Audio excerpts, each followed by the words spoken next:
Yeah, so I did tell him this is not what I signed up for. I don't want to do this. He got very angry. Ended up half an hour later, 40 minutes later, he actually broke in my door and dragged me out and sent me to work. So I felt trapped.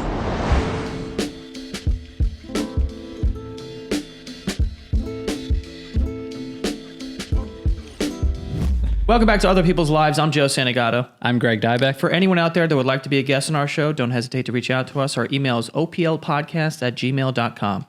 Today, we're speaking to a woman who reached out, and she said in her email that she was pimped out, scared for her life, and forced into being a sex worker. So we're going to hear this story about how she got involved in this and ultimately how she was able to escape this very, very scary situation. So we've got the guest on the line, and thank you so much for being on. Hi, thank you so much. Really appreciate you guys having me on. No, of course. We appreciate you coming on to tell this story. So you said you were forced into sex work. My question is, did you know this was sex work going in? Or I know we've heard stories in the past where it's sort of an illusion of maybe a different job that you, when you're kind of too deep into it, realize, oh, like this is sex work and now I'm stuck in this. What kind of situation was it for you? Yes, that's a good question. So I actually, it's kind of funny. So I met this girl in college. I moved to a big city, met this girl in college. She told me she worked in a spa. I had no idea what a spa was. Coming from a small town, I was shocked. Fast forward a couple months later, I was going on a couple dates with this guy. And after a few dates, he introduced me, or not introduced me, but he was telling me about a job opportunity. And he did say it was at a spa, but he said, he really sugarcoated it. He said it was like a 9 to 5, just a massage, topless massage. That's it. Oh, okay. So it was and then topless. It turned into something much, much darker and deeper. And So he tells you that it's a topless massage, and you're like, okay, I could kind of deal with that. Yeah, and he promised me $1,000 biweekly cash. He said it was Monday through Friday from like 8 or 9 a.m., I forget, to 5. He would pay my rent, he would pay my bills. So that $1,000 biweekly was straight cash for myself. So I was like, okay, I can maybe do that. That's a pretty generous offer. So at the time, were there any red flags with that, where it's not just payment from the job, but I'm actually going to pay your rent? No. Like I said, I'm from a small town. That's not an excuse, but I didn't even know what a spa was up until, like I said, I met that girl in college and she told me about it and I had no idea. It blew my mind. So when he told me about it, I was a little intrigued. I'm like, topless? Like, oh, okay. But sorry, I forget what your question was. Oh, any red flags? No, there's no red flags. No, because I knew the amount he was saying I should get by a client, and it would be a generous amount. So I thought, okay, this guy's just gonna, help me, organize my bills and kind of organize my life, kind of thing. So if that makes sense. You're working like a 9 to 5, but how many clients are you seeing every day? Okay, so that's what he promised me. But then after, let's say 2 or 3 days, I was doing the night shift. And then from there, I was doing like 12, 14-hour shifts and seeing no money. Whoa. Okay. So when you started this job, what were the expectations of what you had to do with the clients? So topless massage, and then like a happy ending, but only with my hands, nothing else. Okay. So topless massage and a hand job, and I was like, okay. So that's the job description you got, and you were like, cool, yes. Sign me up. And then very quickly, you're working a night shift. Can you just walk us through sort of those first days, or when you started realizing that it did not line up with what the job that you thought you were having? Yeah, so the first few days were good because I was doing the day, and I was so new to this. gosh, everyone made fun of me. I even put a condom on my first client to give him a hand job because I was so clueless. So I was very new, did not know what I was doing. But then after that, like I said, he was getting me to do 12, 14-hour shifts to full service. And how he tricked us, because there was a few of us girls, which I'll get into later, but he would make us tax him the amount we got by each client. And this is where he was kind of smart at. He would say to us, he'll send in clients without us knowing, so don't try to pocket any money. So I was always on edge, like, oh, is this someone he's sending in? So that's okay, like a secret shopper. Yes. So you're starting this night shift, you're seeing these clients, and you're seeing $0? Yeah, so I would text him every time I saw a client, 120, 140, 200, whatever. I was making quite a bit, almost 1,000 a day. Little less sometimes, little more. And at the end of the day, he would pick me up. I would give him all my money. And his promise to giving me $1,000 bi-weekly, paying for my rent, paying for this or that, never happened. I was broke, had $0 to my name. So when you are like, oh, okay, I'm not getting paid, or I didn't get paid, like I'm supposed to get being paid bi-weekly, when you brought that up to him, what did he say? What did he say? I think for the first couple of weeks, he was kind of just shrugging it off. But then he put fear into us. Like, I thought he was my boyfriend.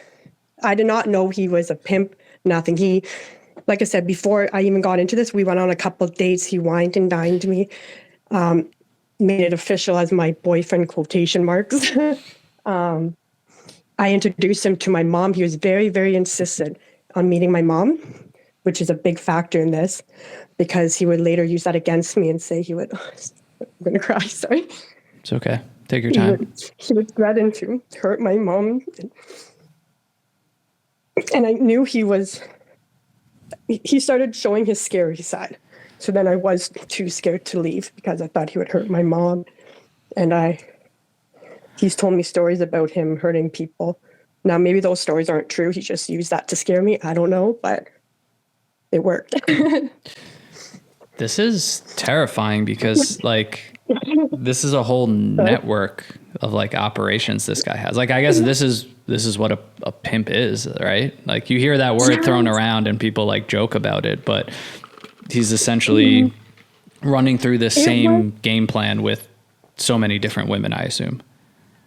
And it's funny you say that because it was an organization. You nailed it. So the spa I worked at, there was the front desk people, right? So I think they were just regular guys working front desk at a spa, okay? But then there was the manager at the spa. Let's call him C, okay? So all the girls at the spa would know C as the manager. But behind the scenes, C worked with, I'm going to call my guy A, okay? Okay. He worked with A along with A's friend there was about probably eight or 10 of us girls who worked for these two guys.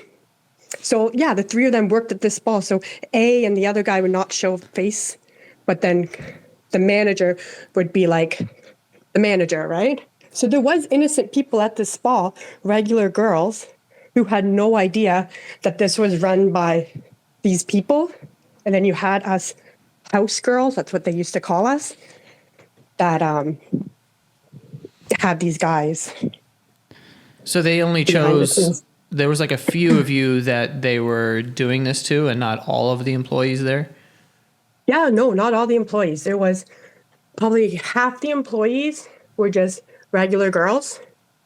And then the other half were ran by these guys. It's probably part of the tactic too, right? Like, Yes. it's just keep it sort of somewhat hidden within, I guess, a legitimate operation. When did you find out that this was happening to other girls that were working there? He introduced me to about I'm counting 3 or 4 girls when I started, and told me that they also work for him. But they're just friends. Like and then he hypes them up like, oh, I got this girl a condo, bought her a condo. This girl's, goes on, X amount of vacations a year, whatever, whatever. And you can't tell anyone we're dating because then they'll be jealous because you'll have, the upper hand. But he was telling all the girls this. Meanwhile, we're all suffering. None of us are actually his girlfriend. We're all just getting pimped out. We're all broke. How old were you at this time? I was just turned 20, I think. Oh, wow. And I assume the other women were young too? Yeah, there was actually one girl he had was young, like 16 maybe. And then the other girls were around my age. We were all kind of 19, 20. Jesus. So, so you're making no money. This whole thing is sort of, I guess, revealing itself before your eyes. You're now seeing this for what it is. Yes. But it still felt impossible to leave. Yeah, so I did tell him, this is not what I signed up for. I don't want to do this. This was over the phone. He got very angry. Ended up half an hour later, 40 minutes later, he actually broke in my door and dragged me out and sent me to work. So I really felt trapped. Was there did you ever have any discussions with the other girls of like, we need to get out of here, or you guys kind of started to figure out exactly what he was doing? No, and that's the crazy thing. And later down the road, a few years in this, we end up talking. But in the beginning, the first couple years, no, none of us talked. I think we were all scared to. He was very, very good at manipulating us, and we were all just too scared to talk to each other. Yeah, no. And you were just... He was very good with his words. Yeah. And you were just kept in this position purely based on fear. You said that he threatened to hurt your mother, and I'm sure he said similar things to the other women. So you're essentially just there against your will out of fear that he will hurt you or someone that you love. Yes, for sure. And he never gave you any money or like paid you in any sort of way while you were working there? I want to say this was so long ago. So I want to say like the first maybe week, 2 weeks, he probably did give me a couple hundred to just, hey, look, I'm keeping my word. But I'm telling you, for like 3-4 years, $0, zero. Where by the end, I had to ask my mom for money. Like I was broke. I lost almost 50 pounds because I wasn't eating. I didn't have money for food when I was at the spa. How were you able to have an apartment or just like basic necessities? It's so embarrassing. My mom, I told her I couldn't find a job. So my mom paid my rent. And it was a very, very, not a nice apartment. It was very cheap. And he promised me he would get me out of there ASAP. He never did. I stayed in this nasty apartment. Yeah. Wow. I had to lie to my mom, tell her I didn't, have a job, can't find a job. And it's so scary to think because you weren't even removed from your family necessarily. Your mom was in your life. It's almost like seeing the light at the end of the tunnel, but like you can't get there. I guess just being paralyzed by that fear and not wanting her to get hurt and essentially living a double life that no one knew about, that you were being forced to live. Yes, you nailed it. Yeah, definitely. It definitely felt like a double life, and I was trying to protect her. And like I said, I don't know. Like now, thinking about it years later, would he have hurt my mom? I don't know, but he definitely put that fear in me that he would, and I didn't want to take that risk. So how do you kind of work yourself up to the point where you decide I have to get away from this, and how do you even go about doing that? So I was there probably close to 4 years. And within those 4 years, crazy things have happened in that spa, and I finally had enough. Yeah, I'm looking I at couldn't your take it email in. now, and you don't have to go into any details if you want, but No, I definitely share some of those stories because they're a little crazy to think about.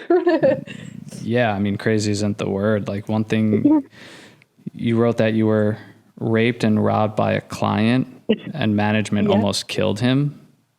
Yes. So I was in a room.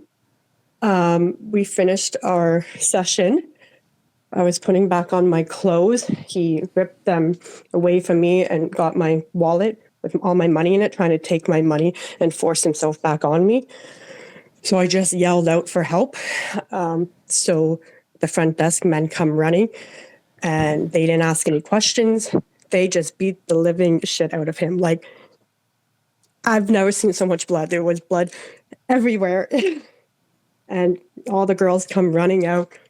And yeah, I don't know. I was just shaking. I didn't really see the aftermath. I just seen I just seen all the blood. And then the girls got a bucket of mop, like a mop bucket. We're cleaning the walls, the floor. The guys had to go home, like the front desk guys, because they were covered in blood. I called my dude and told him, because I was shaking, and the front desk man told me to go home because it was so traumatic, right? He's like, nope, you have to work. Oh my So I God. saw a client 2-3 minutes later. Are you kidding? I was shaking, and luckily the client was so nice. He asked me what happened, and I told him, he's like, listen, just sit and calm down. I will pay for your time. Just sit. Oh my God, thank you. Yeah. Jeez. And then, I mean, this really says everything about this person. And then the other story you wrote, again, you do not have to talk about this if you don't want to, and we don't have to leave it in the episode. But you wrote, I got pregnant, had an abortion, and an hour after my procedure, I had to work and have intercourse. This is something that he forced you to do? Yes. So you can leave this in the episode, but this is crazy. Okay. And this just shows how evil this man is, if you already didn't see how evil he is. So he told his best friend from childhood, okay? I guess his best friend from childhood doesn't know what he does. Like, he's a pimp. So he told his best friend from childhood, hey, I go to this spa. I see this girl, and he named me. Oh my God, you got to see her, blah, blah, blah. So his best friend comes and sees me. And my guy's telling me, like, hype him up, like, make him become a regular. I was like, okay. So I hyped him up. Like, he became a regular. I would see him for months, which is crazy because my dude's taking his best friend's money. It's just fucked up. My dude told me to, I want to say my dude, A told me to not use a condom next time and charge him X amount of money. I really did not want to do that, obviously. But I had to. So I offered it. The guy obviously said yes. We did it. I got pregnant. I told A. I went and got an abortion. He came with me. And then I went straight to work right after the abortion. And yeah, I had a busy day that day at work. I had to put a makeup sponge inside of me to hold the blood, so clients don't realize I'm bleeding. Jeez, we are so sorry that this all happened. And to circle back to Joe's question, I mean, there's nothing worse that you can say than those stories you just told. How were you able to finally get out, or were those instances the turning points that just, I guess, gave you just like the courage and the idea to get away somehow? Yeah, so I was at my breaking point around that time. And then so many things. He even had someone, I think, rob me. I think it was an inside job. He had one of the girls rob me.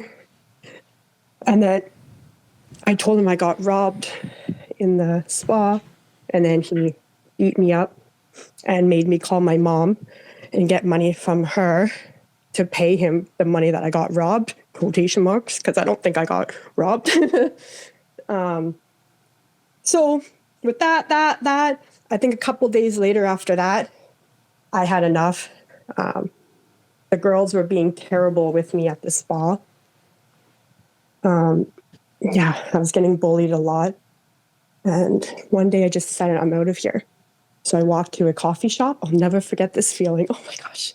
I went to a coffee shop and I called an Uber, or I think it was a taxi at that time. I don't think we had Ubers. Yeah, hopped in an Uber, went to a girlfriend's house, hid there for a couple days, and I never did go back to my house.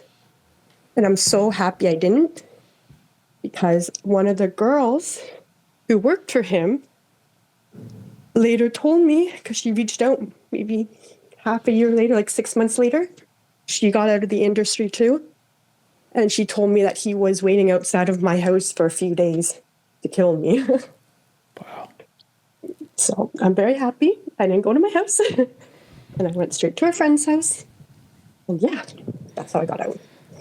How long ago was that? I guess it was almost like 15 years ago. It was yeah, Wow. 13 years ago, 14 years ago. Yeah. So I'm 35 now, I was 20. how are you able to sort of pick up the pieces after that and, you know, enter the workforce in some other way? Well, after all of that,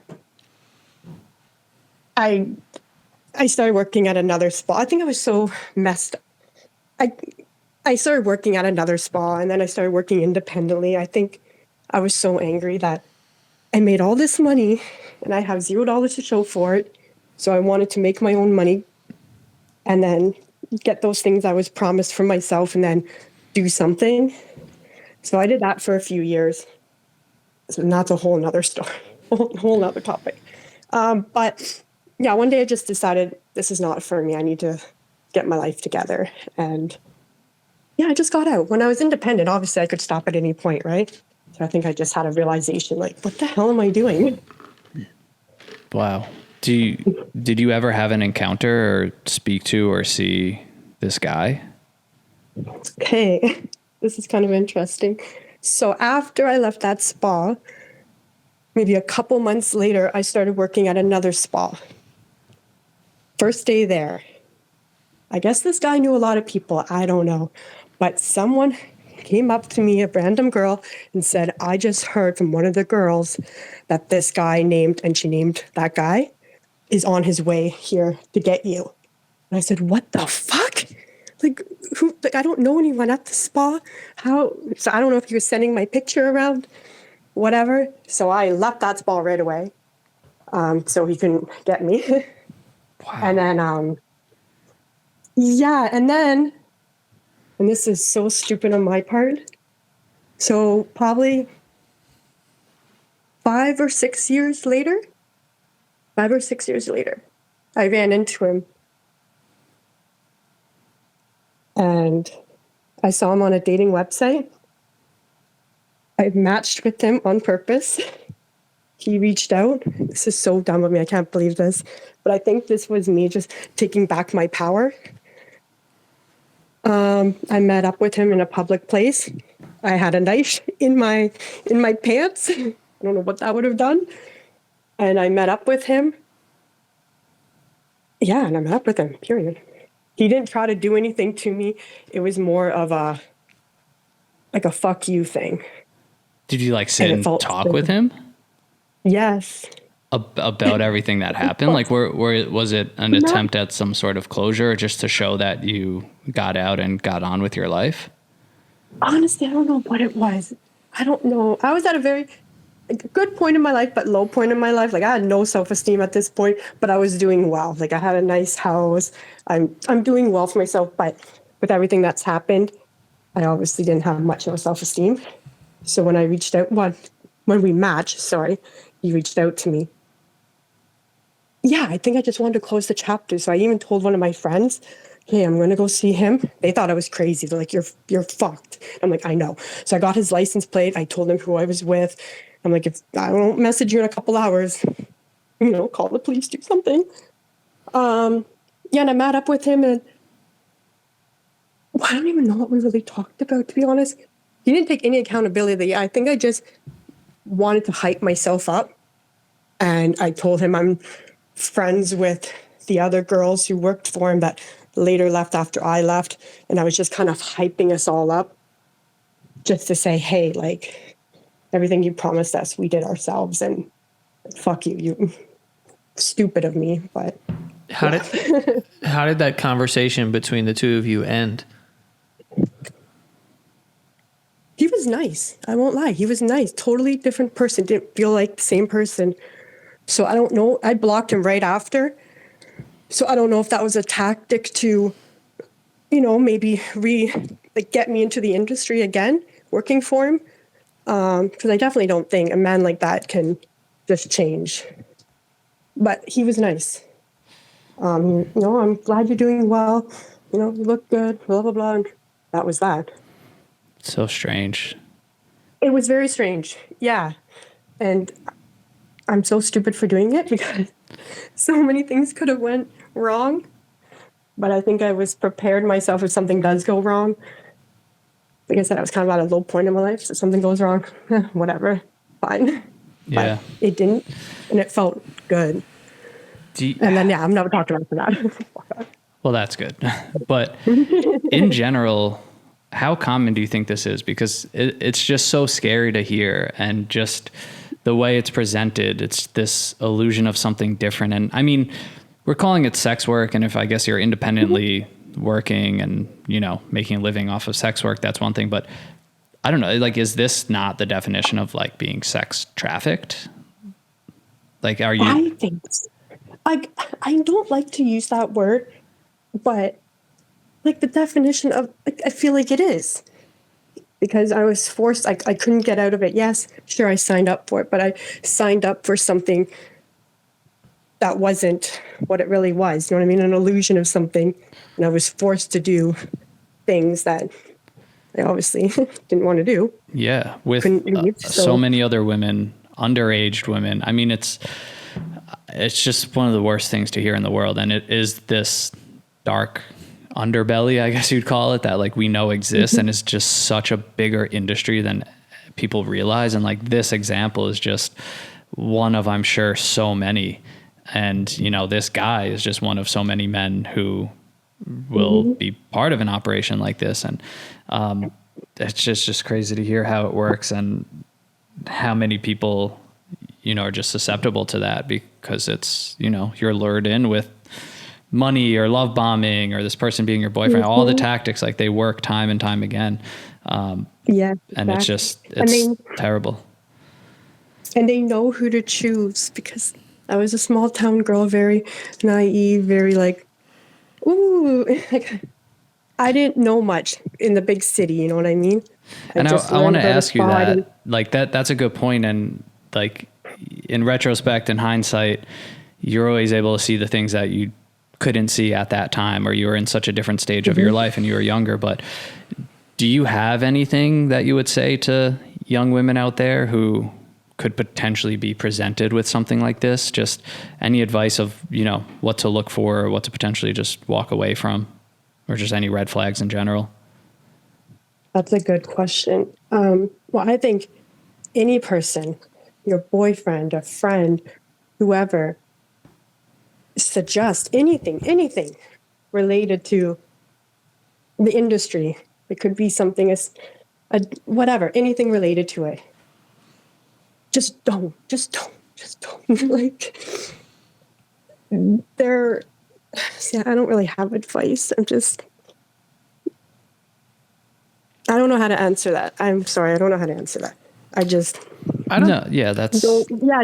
sorry. And maybe that's an unfair question for, what you've been through. Like your story is what's helping people, and the awareness is what's helping people. So I don't want you to leave thinking that you didn't give advice or something that's helpful. I mean, you lived through this and you're sharing this now with so many people. So that alone is so helpful. I just think the industry itself is people glamorize it. And I don't think it should be glamorized.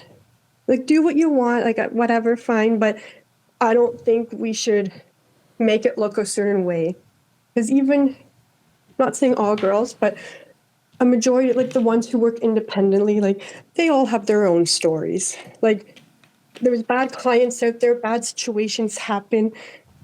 It's not this beautiful, well, not beautiful, but you know what I mean? You're making all this money, you're working for yourself, blah, blah. It's not worth it. It's not worth it. So there's better paths to go down. So, where kind of are you today? Like, do you feel like you're still working through a lot of the trauma that you've kind of been through, or do you feel like you're kind of in a good place and kind of at peace with everything? Yeah, I think I've never went to therapy or anything for, which maybe I should have. I kind of just suppressed everything. But for the last maybe years, I mean, I have 2 kids now. I'm married. I'm very, this is way in the past. So I have a, very happy life. But there's some days where I get triggered by something and I just get these little flashbacks or like something, and I just kind of get emotional and I think it will always be a part of me. But then at the same time, when I was working for him, I was so weak. And I don't want to brag or anything, but I feel like I am the strongest person besides my mom that I know. Like I don't let shit bother me. I'm very stand my ground. I'm very like that could never happen to me now. And I blame that situation into making me who I am now. So I do appreciate that. Yeah, that's incredible that you feel that, as you should. And it's amazing to hear that you have a family and kids. And I'm sure there was a time in your life, the time you just told us about, where it was just a dark hole and you maybe imagined never having the things that you have now. So it's amazing to hear that you were able to get that power back, that control, and, have the life that you want. Yes, thank you. And just a side note too, I after I left, apparently all the girls who worked for him left shortly after me. So when I heard that, I was like, oh my God. It made me feel so good because one of the girls reached out to me maybe 6 months later and we became friends. And she told me, she's the one who told me after you left, I left. And then this person, it kind of became a chain reaction because they realized, hey, I'm alive. I'm okay. You can get out.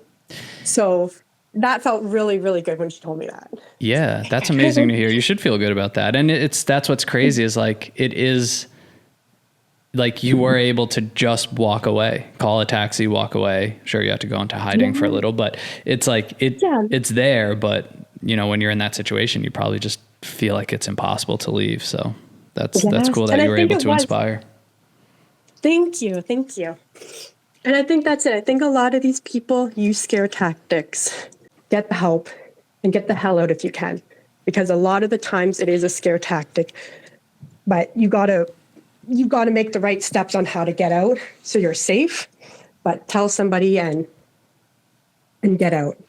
Yeah, and I think that, you're saying like I don't want to brag, but I think that you should. I mean, just hearing about, all of this and then making the decision of like I need to get out and actually doing that and moving on with your life and now having a family and whatnot, like that takes a certain type of person to be able to do that. A lot of people aren't that strong. So it is like amazing to hear about this journey that, all this trauma that you went through and still also being able to kind of communicate that to us in a very clear way of like, I of course don't like, I hate that happened to me, but it's made me into the strong person that could never happen to me again. And I think just, for you also being a mother, you're able now to pass that on to your children to make sure that, they're as strong as you are.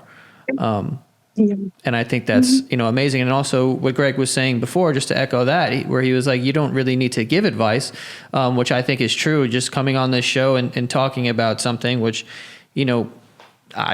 I imagine is a very difficult thing to talk about and to revisit. And we appreciate it because we do think that, this will help people just to hear, just to give some perspective on, things that people have went through in certain industries. So yeah, we thank you for coming on and just being so strong and being able to, talk about it, because I do think that it will help people. Oh my gosh, thank you. And thank you for having me on, and thank you for making it comfortable to talk to you guys.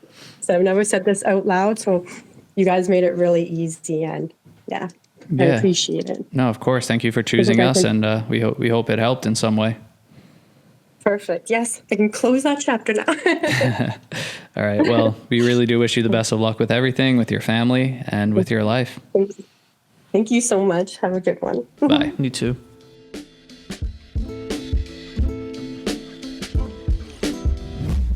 Jesus Christ, dude. I have a question. Yeah. Can we get this guy arrested or something? I'm so happy to hear where she ended up. And I really love how she just told that, where I can see she hasn't really talked about that before.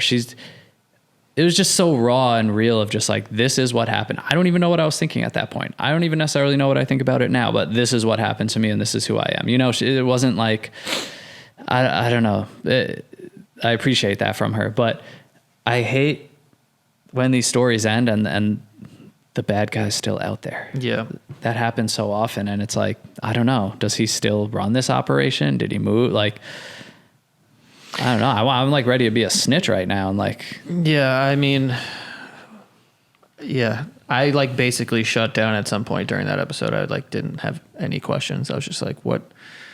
It's like, you can't even imagine that happening to a person, either yourself or someone you care about, and you hear it and you're just like, what the fuck is wrong with fucking people? And then also just to hear that you're able to just get out of that. Like mentally, that's very difficult to break that cycle of like, this person's threatening my mother and like will hurt me or somebody else and like convince me I'm that. Like, there's so many psychological like holds that this person has over you, and you're able to break that and kind of get away from it. And now you have your own family, you have children. Like, dude, that's fucking amazing. Like, it's like, I can't even like, yeah. And what are to the not odds? Like, beat that's yourself crazy. up. Like you said, like she's so young. There's a reason so many people are susceptible to these tactics and this manipulation. Like, that doesn't make you stupid. That doesn't make you a bad person. Like, they're targeting people in, certain circumstances, and they know what they're doing. So that's good to hear too, that she's not she's not beating herself up over that. I think she's right. I'm sure this will always be a part of her, and it's extremely unfortunate she had to live through these things. But yeah, like you said, just amazing that she is where she is. Just talking about it today. Yeah, it's Jesus, a rough one for sure. And God bless her. I mean, she's strong as fuck. For anyone out there that would like to be a guest on our show, hit us up. Our email is oplpodcast@gmail.com. Just wanted to say thank you to everyone who comes on this show and talks about things that have been very traumatic, because I do think they help. I mean, they help me. I know they help Greg. Like, just perspective of having that. So anytime someone comes on and talks about something that is as difficult as that, it really does mean a lot. And I think that it is helpful to hear, especially for people where it resonates a lot. Like, I'm not, this doesn't necessarily resonate to specific parts of my life, but just getting the perspective of someone who's been through a lot and then able to overcome that is motivating and inspiring in some way. So we thank all of our guests. But again, if you want to come on, it's oplpodcast@gmail.com. Yeah, follow us on TikTok, Instagram @OPL Podcast. You could support at patreon.com/OPL show. And like Joe said, thank you to everyone who's been on the show, and thank you for everyone who listens and watches. See you guys next time.